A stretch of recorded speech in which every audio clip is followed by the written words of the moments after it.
In today's video, I am going to be sharing some of the process and decisions I made when I set up my brand new blog, creatingwithkea.com. I already have a hair and beauty and lifestyle blog called comfygirlwithcurls.com, which I actually launched back in 2016. And going into my second blog, I knew I wanted to mirror a lot of the setup and aesthetics of my first one.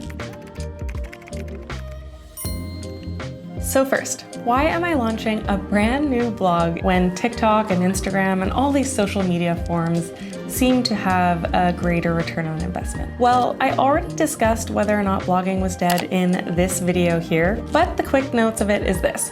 Blogs are still an incredible way to get your content in front of people who are plugging in specific search queries into Google. Second, we own and have full control over our blogs and websites. The same can't be said for social media platforms. And three, they make great passive income sources through affiliate marketing and ad revenue. So now, on to my new one. Before I made any big decisions, I did a lot of brainstorming. I knew that my blog was going to be an extension of this YouTube channel, a corner of the internet where I could share content creating tips, micro-influencer tips, and blog tips. But even knowing that, I still sat down and thought about my niche, my target audience, the scope.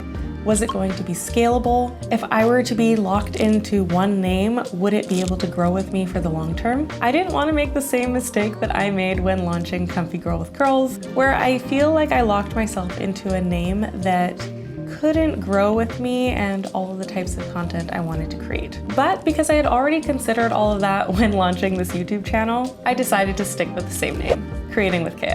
Then it was on to the logistics. First was figuring out my website builder. I knew that I wanted to set up another self-hosted WordPress blog. That means it's not set up through the all-in-one website builder and hosting platform Wordpress.com, which is more similar to Wix and Squarespace, which has its own limitations. And with this decision, I wasn't starting from scratch because I already have a hosting service through SiteGround. Before SiteGround, I was actually with Bluehost for like 5 years, and I honestly have nothing bad to say about them.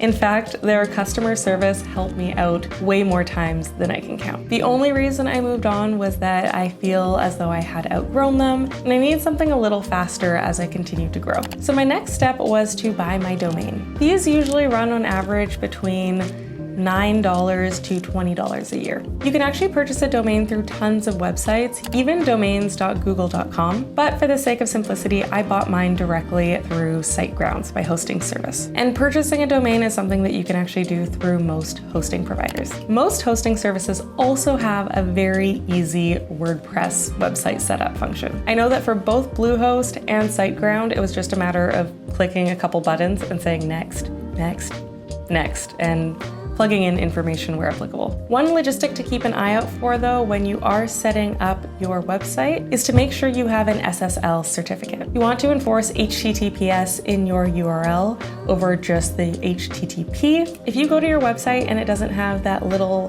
secure lock beside it, it's likely that your certificate wasn't set up properly or at all. This can affect user experience because some browsers will just straight up block websites that aren't secure, and it can also affect your Google rankings. Next, I got to the fun part, setting up my theme. This is a template of sorts that you get to use to build out and customize your website. Because I was wanting to stick to the look of my existing website, I went with Soldad again, which I bought through Envato. This theme is a little bit robust and confusing, but I love the flexibility and control that it gives me. Themes can be found honestly all over the internet. You download them as a zip file. Some places to start are Etsy, Creative Marketplace, Envato, or just typing in WordPress themes into Google. When setting up your theme, it is recommended to use a child theme, as it's the safest way to make changes to your theme files without modifying them directly. After setting up my theme, I resist jumping straight into the customizer, which allows me to tweak all the aesthetics. Instead, I go into downloading my must-have plugins, and I'll list them all right here if you want a screenshot.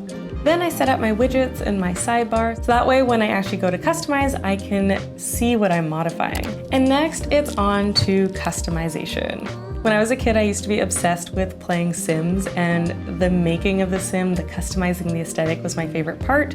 So obviously this is one of my favorite parts of building a blog. I quite literally start at the top of the customize options and go through every single thing one by one, tweaking until my website is how I like it. Make sure that you are choosing a consistent font for your header and your body, as well as using your chosen brand colors throughout. My best tip is once you found a color that you absolutely love, find out the hex code. That will ensure that your colors are consistent across your website. The next thing I personally did was make sure I had set up an email capture system. I set up a brand new account through MailChimp and embedded a pop-up prompting people to sign up for my newsletter. From there, I went on to building out my important static pages, like my about page and my privacy page. I still need to build out a contact page and a media page, but that will come.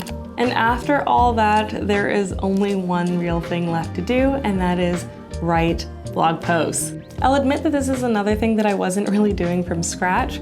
My whole blog launch strategy was to write blog posts that were simply written versions of existing YouTube videos on my Creating with Kea channel. So if you're launching a blog and aren't too sure where to start, look at any existing content you have around the internet, whether that's a YouTube video or an Instagram post, a TikTok even, and see how you can repurpose that information into a blog post. And next up is really just getting traffic to your blog, which I know can sometimes feel like the hardest part. But if you're not sure where to start, definitely check out this video on Pinterest and this video on SEO. Let me know if this was helpful and if you want a deeper dive into any aspect of building out a blog. Until next time.